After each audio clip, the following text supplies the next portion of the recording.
Would you like to make some bubbles? Okay, get ready.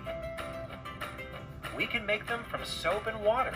Mix 4 cups of water with half a cup of dish soap.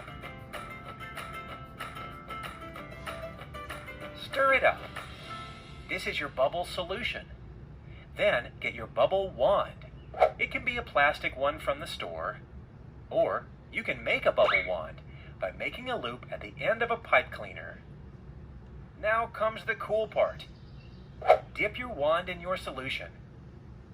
Then hold up your wand. Do you see how your bubble solution stretches across the hole in your wand? It makes a soap film. A film is a thin layer of something. It's shiny. It's see-through. It's ready to blow on. What happens when you blow air at the film? Oops, we blew too much air and it popped. See all those little soapy water droplets flying away? Let's try again.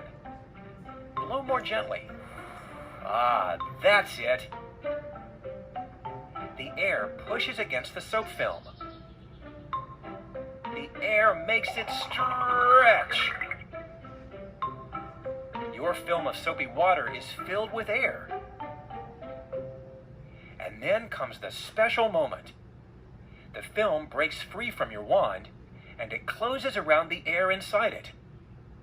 Now the air is trapped. You have a bubble. It floats. It has air inside. You can make giant bubbles or tiny bubbles. What do you notice about this bubble? It is round. You can almost see through it, but it also has colors. What a beautiful bubble. Maybe it will last forever. Oops, it popped.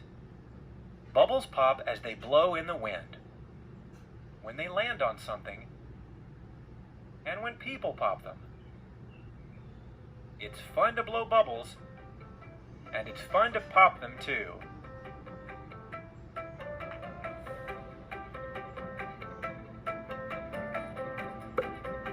Bye-bye, bubbles.